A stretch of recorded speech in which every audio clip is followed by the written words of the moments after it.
بسم الله الرحمن الرحيم ولو أننا نزلنا إليهم الملائكة وكلمهم الموتى وحشرنا عليهم كل شيء قبلا ما كانوا ليؤمنوا إلا أن يشاء الله ولكن أكثرهم يجهلون وكذلك جعلنا لكل نبي عدوا شياطين الإنس والجن يوحي بعضهم إلى بعض زخرف القول غرورا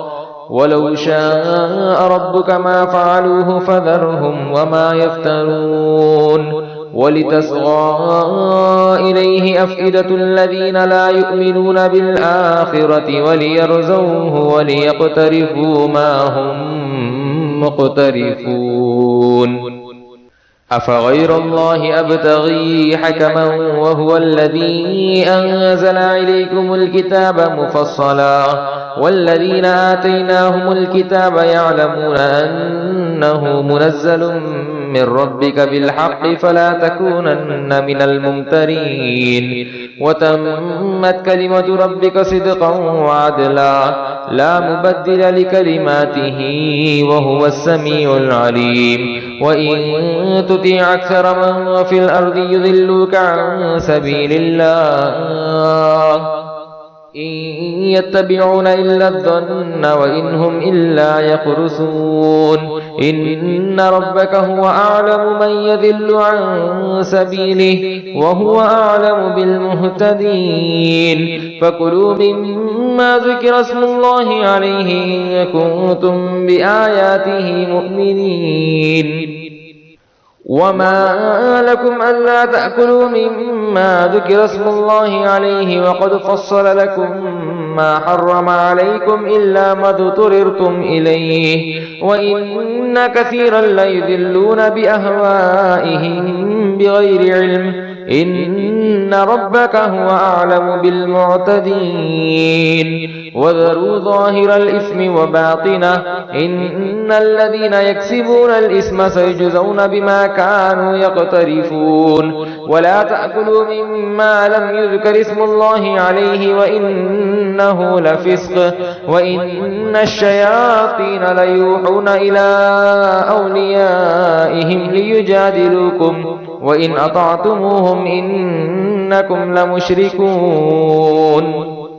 أومن كان ميتا فأحييناه وجعلنا له نورا يمشي به في الناس كمن مثله في الظلمات ليس بخارج منها كذلك زين للكافرين ما كانوا يعملون وكذلك جعلنا في كل قرية أكابر مجرميها ليمكروا فيها وما يمكرون إلا بأنفسهم وما يشعرون وإذا جاءتهم آية قالوا لن نؤمن حتى نؤتى مثل ما أوتي رسل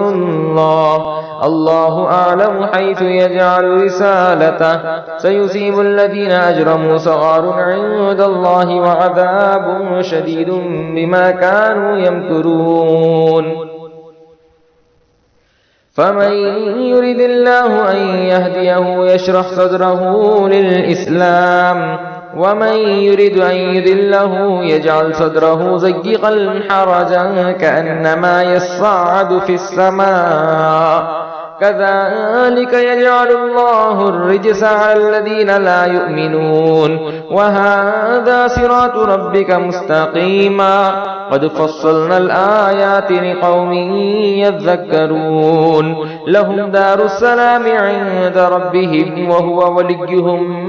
بما كانوا يعملون ويوم يحشرهم جميعا يا معشر الجن قد استكثرتم من الإنس وقال أولياؤهم من الإنس ربنا استمتع بعضنا ببعض وبلغنا أجلنا الذي أجلت لنا قال النار مثواكم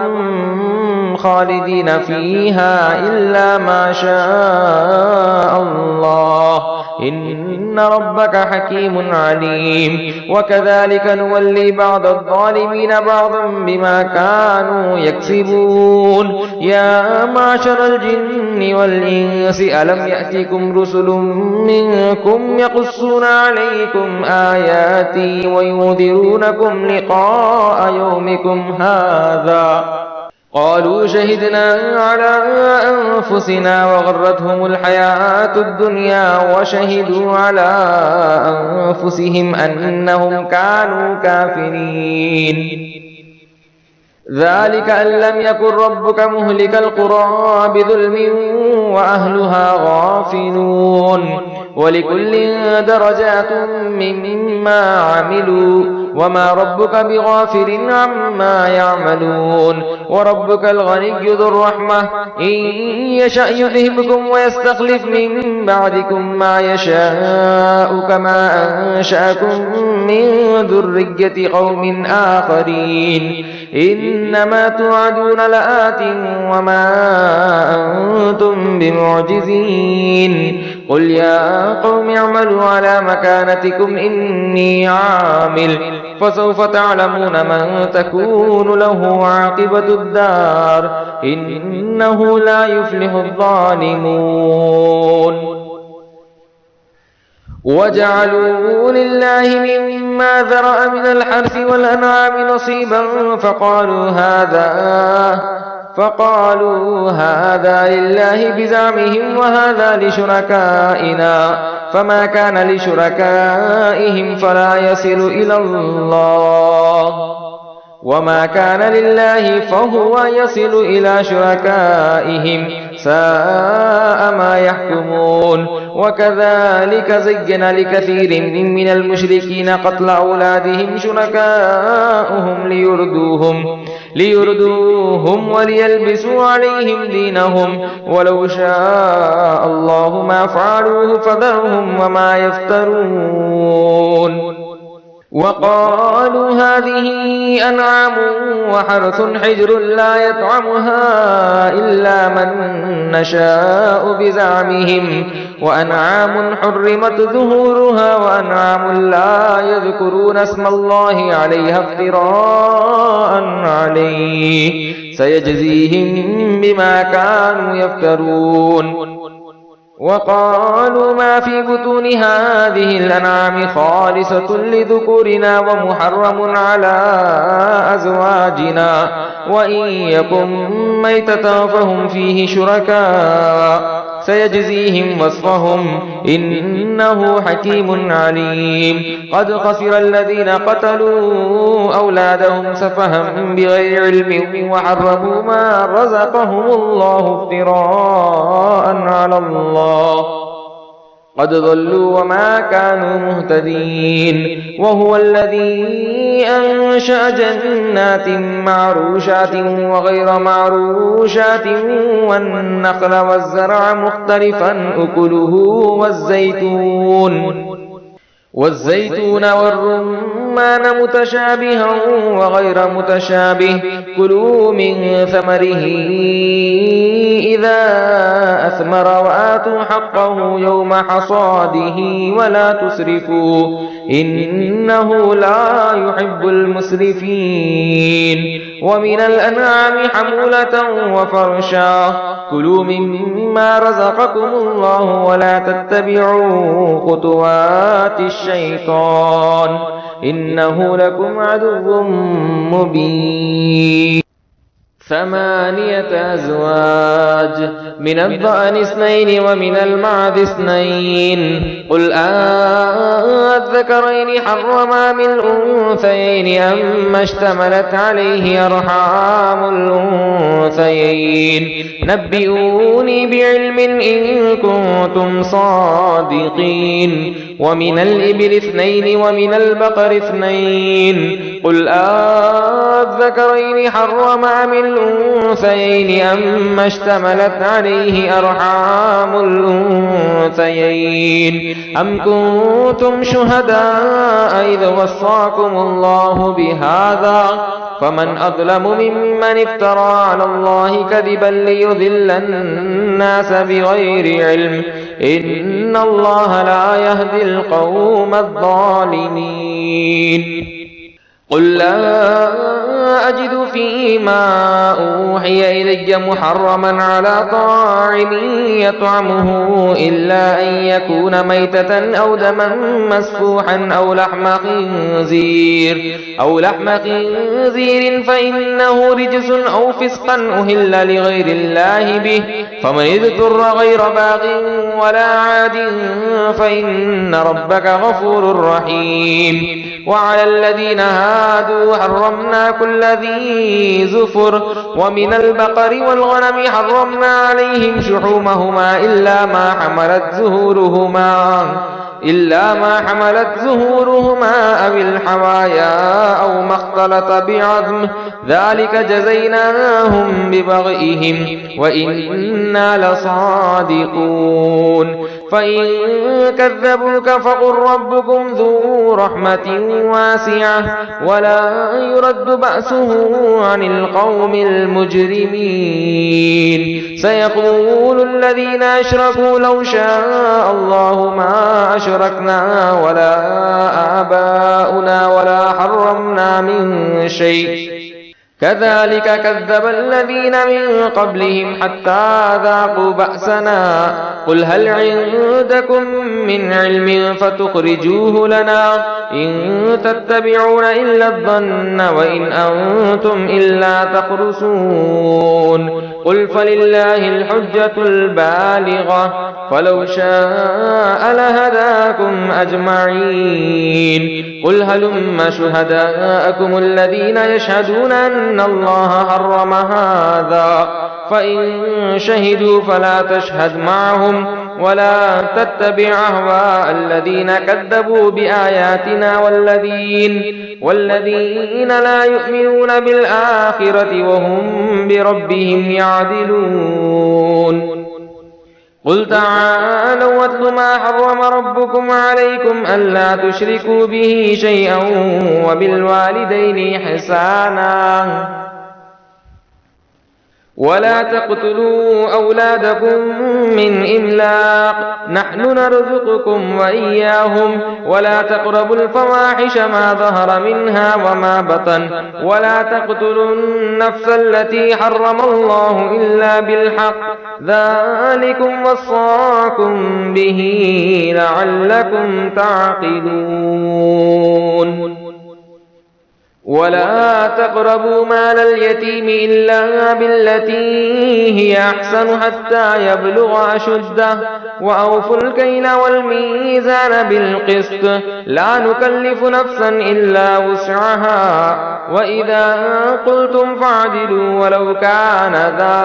قربى وبعهد الله أوفوا ذلكم وصاكم به لعلكم تذكرون وأن هذا صراطي مستقيما فاتبعوه ولا تتبعوا السبل فتفرق بكم عن سبيله ذلكم وصاكم به لعلكم تتقون ثم آتينا موسى الكتاب تماما على الذي أحسن وتفصيلا لكل شيء وهدى ورحمة لعلهم بلقاء ربهم يؤمنون وهذا كتاب أنزلناه مبارك فاتبعوه واتقوا لعلكم ترحمون أن تقولوا إنما أنزل الكتاب على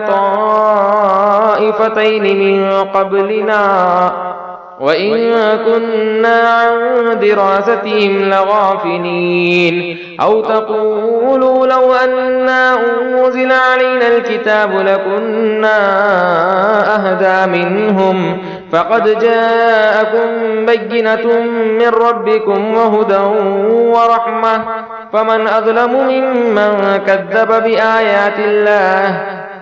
بآيات الله وصدف عنها سنجزي الذين يصدفون عن آياتنا سوء العذاب بما كانوا يصدفون هل ينظرون إلا أن تأتيهم الملائكة أو يأتي ربك أو يأتي بعض آيات ربك يوم يأتي بعض آيات ربك لا ينفع نفسا إيمانها لم تكن آمنت من قبل أو كسبت في إيمانها خيرا قل انتظروا إنا منتظرون إن الذين فرقوا دينهم وكانوا شيعا لست منهم في شيء إنما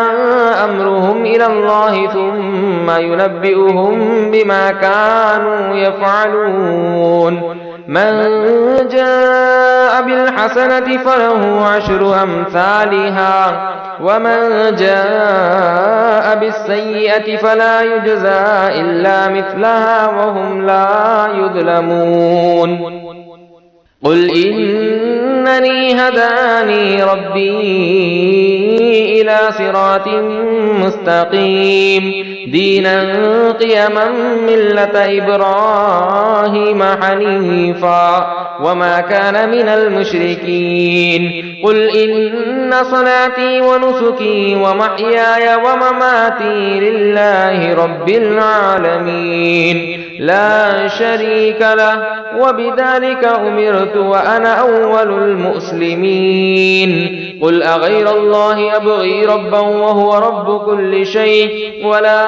تكسب كل نفس إلا عليها ولا تزر وازرة وزر أخرى ثم إلى ربكم مرجعكم فينبئكم بما كنتم فيه تختلفون وهو الذي جعلكم خلائف الأرض ورفع بعضكم فوق بعض درجات ليبلوكم فيما آتاكم إن ربك سريع العقاب وإنه لغفور رحيم سورة الأعراف مكية بسم الله الرحمن الرحيم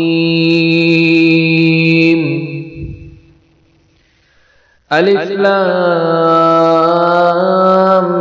ميم صاد كتاب أنزل إليك فلا يكن في صدرك حرج منه لتنذر به وذكرى للمؤمنين اتبعوا ما أنزل إليكم من ربكم ولا تتبعوا من دونه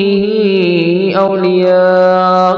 قليلا ما تذكرون وكم من قرية أهلكناها فجاءها بأسنا بياتا أو هم قائلون فما كان دعواهم إذ جاءهم بأسنا إلا أن قالوا إنا كنا ظالمين فلنسألن الذين أرسل إليهم ولنسألن المرسلين فلنقصن عليهم بعلم وما كنا غائبين والوزن يومئذ الحق فمن ثقلت موازينه فأولئك هم المفلحون ومن خفت موازينه فأولئك الذين خسروا أنفسهم بما كانوا بآياتنا يظلمون ولقد مكناكم في الأرض وجعلنا لكم فيها معايش قليلا ما تشكرون ولقد خلقناكم ثم صورناكم ثم قلنا للملائكة اسجدوا لآدم فسجدوا إلا إبليس لم يكن من الساجدين قال ما منعك ألا تسجد إذ أمرتك قال أنا خير منه خلقتني من نار وخلقته من طين قال فاهبط منها فما يكون لك أن تتكبر فيها فاخرج إنك من الصاغرين قال أنذرني إلى يوم يبعثون قال إنك من المنذرين قال فبما أغويتني لأقعدن لهم صراطك المستقيم ثم لآتينهم من بين أيديهم ومن خلفهم وعن أيمانهم وعن شمائلهم ولا تجد أكثرهم شاكرين قال اخرج منها مذموما مدحورا لمن تبعك منهم لأملأن جهنم منكم أجمعين ويا آدم اسكن أنت وزوجك الجنة فكلا من حيث شئتما ولا تقربا هذه الشجرة فتكونا من الظالمين فوسوس لهما الشيطان ليبدي لهما ما وري عنهما من سوآتهما وقال ما نهاكما ربكما عن هذه الشجرة إلا أن تكونا ملكين أو تكونا من الخالدين وقاسمهما إني لكما لمن الناصحين فدلاهما بغرور فلما ذاقا الشجرة بدت لهما سوآتهما وطفقا يخصفان عليهما من ورق الجنة وناداهما ربهما ألم أنهكما عن تلكما الشجرة وأقل لكما إن الشيطان لكما عدو مبين قالا ربنا ظلمنا أنفسنا وإن لم تغفر لنا وترحمنا لنكونن من الخاسرين قال اهبطوا بعضكم لبعض عدو ولكم في الأرض مستقر ومتاع إلى حين قال فيها تحيون وفيها تموتون ومنها تخرجون يا بني آدم قد أنزلنا عليكم لباسا يواري سوآتكم وريشا ولباس التقوى ذلك خير ذلك من آيات الله لعلهم يذكرون يا بني آدم لا يفتننكم الشيطان كما أخرج أبويكم من الجنة ينزع عنهما لباسهما ليريهما سوآتهما إنه يراكم هو وقبيله من حيث لا ترونهم إنا جعلنا الشياطين أولياء للذين لا يؤمنون وإذا فعلوا فاحشة قالوا وجدنا عليها آباءنا والله أمرنا بها قل إن الله لا يأمر بالفحشاء أتقولون على الله ما لا تعلمون قل أمر ربي بالقسط وأقيموا وجوهكم عند كل مسجد وادعوه مخلصين له الدين كما بداكم تعودون فريقا هدى وفريقا حق عليهم الضلالة إنهم اتخذوا الشياطين أولياء من دون الله ويحسبون أنهم مهتدون يا بني آدم خذوا زينتكم عند كل مسجد وكلوا واشربوا ولا تسرفوا إنه لا يحب المسرفين قل من حرم زينة الله التي أخرج لعباده والطيبات من الرزق قل هي للذين آمنوا في الحياة الدنيا خالصة يوم القيامة كذلك نفصل الآيات لقوم يعلمون قل إنما حرم ربي الفواحش ما ظهر منها وما بطن والإثم والبغي بغير الحق وأن تشركوا بالله ما لم ينزل به سلطانا وأن تقولوا على الله ما لا تعلمون ولكل أمة أجل فإذا جاء أجلهم لا يستأخرون ساعة ولا يستقدمون يا بني آدم إما يأتينكم رسل منكم يقصون عليكم آياتي فمن اتقى وأصلح فلا خوف عليهم ولا هم يحزنون والذين كذبوا بآياتنا واستكبروا عنها أولئك أصحاب النار هم فيها خالدون فمن أظلم ممن افترى على الله كذبا أو كذب بآياته أولئك ينالهم نصيبهم من الكتاب حتى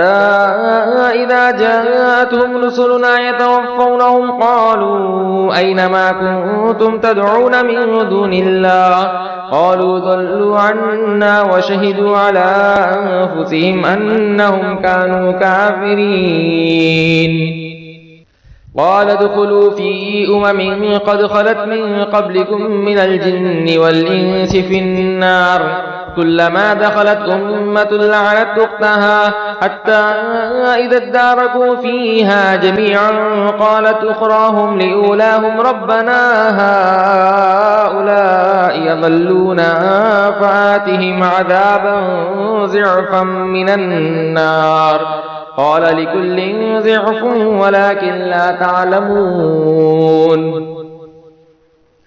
وقالت أولاهم لأخراهم فما كان لكم علينا من فضل فذوقوا العذاب بما كنتم تكسبون إن الذين كذبوا بآياتنا واستكبروا عنها لا تفتح لهم أبواب السماء ولا يدخلون الجنة حتى يلج الجمل في سم الخياط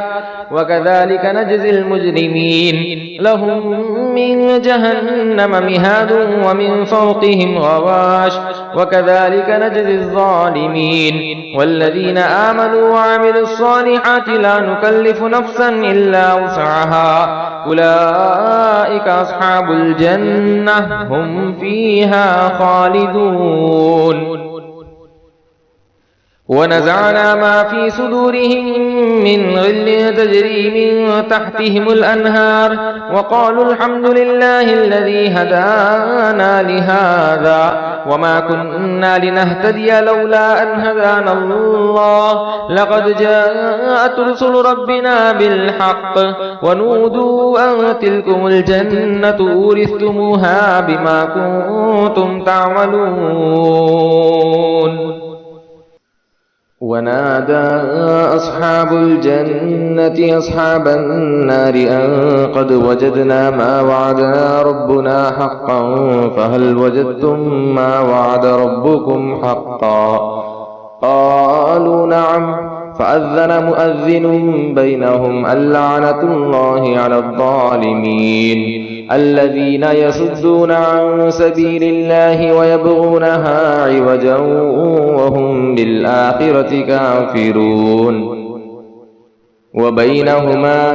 حجاب وعلى الأعراف رجال يعرفون كلا بسيماهم ونادوا أصحاب الجنة أن سلام عليكم لم يدخلوها وهم يطمعون وإذا صرفت أبصارهم تلقاء أصحاب النار قالوا ربنا لا تجعلنا مع القوم الظالمين ونادى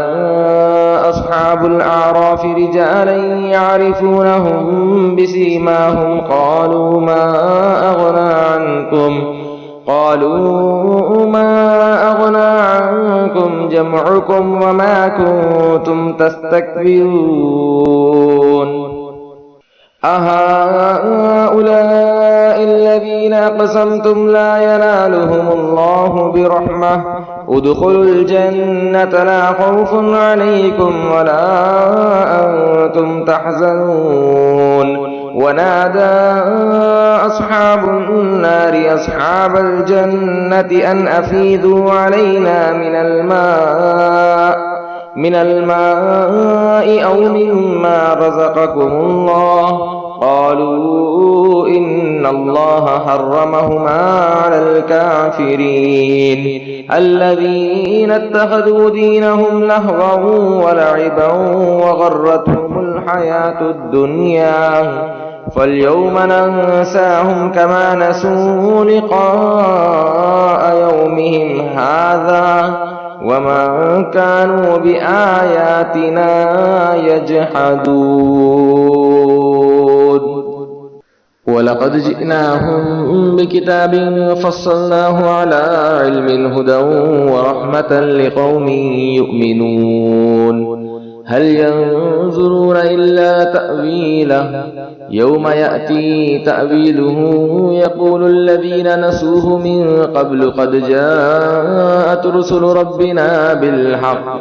فهل لنا من شفعاء فيشفعوا لنا أو نرد فنعمل غير الذي كنا نعمل قد خسروا أنفسهم وضل عنهم ما كانوا يفترون إن ربكم الله الذي خلق السماوات والأرض في 6 أيام ثم استوى على العرش يغشي الليل النهار يطلبه حثيثا والشمس والقمر والنجوم مسخرات بأمره ألا له الخلق والأمر تبارك الله رب العالمين ادعوا ربكم تضرعا وخفيا إنه لا يحب المعتدين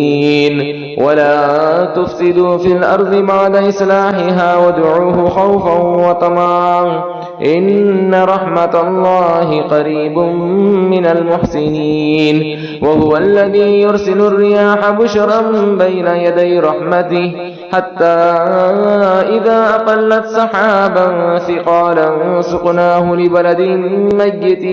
فأنزلنا به الماء فأخرجنا به من كل الثمرات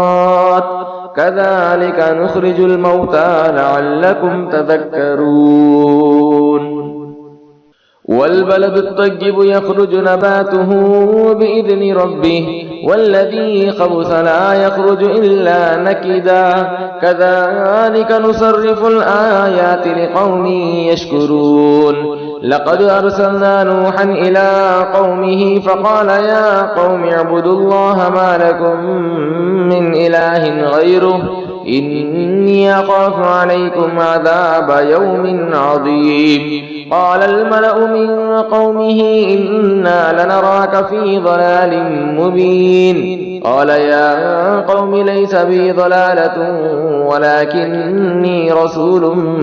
من رب العالمين أبلغكم رسالات ربي وأنصح لكم وأعلم من الله ما لا تعلمون أوعجبتم أن جاءكم ذكر من ربكم على رجل منكم لينذركم ولتتقوا ولعلكم ترحمون فكذبوه فأنجيناه والذين معه في الفلك وأغرقنا الذين كذبوا بآياتنا إنهم كانوا قوما عمين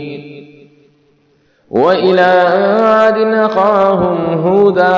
قال يا قوم اعبدوا الله ما لكم من إله غيره أفلا تتقون قال الملأ الذين كفروا من قومه إنا لنراك في سفاهة وإنا لنظنك من الكاذبين قال يا قوم ليس بي سفاهة ولكني رسول من رب العالمين أبلغكم رسالات ربي وأنا لكم ناصح أمين أوعجبتم أن جاءكم ذكر من ربكم على رجل منكم لينذركم واذكروا إذ جعلكم خلفاء من بعد قوم نوح وزادكم في الخلق بسطة فاذكروا آلاء الله لعلكم تفلحون قالوا أجئتنا لنعبد الله وحده ونذر ما كان يعبد آباؤنا فأتنا بما تعدنا إن كنت من الصادقين قال قد وقع عليكم من ربكم رجس وغضب أتجادلونني في أسماء سميتموها أنتم وآباؤكم ما نزل الله بها من سلطان فانتظروا إني معكم من المنتظرين فأنجيناه والذين معه برحمة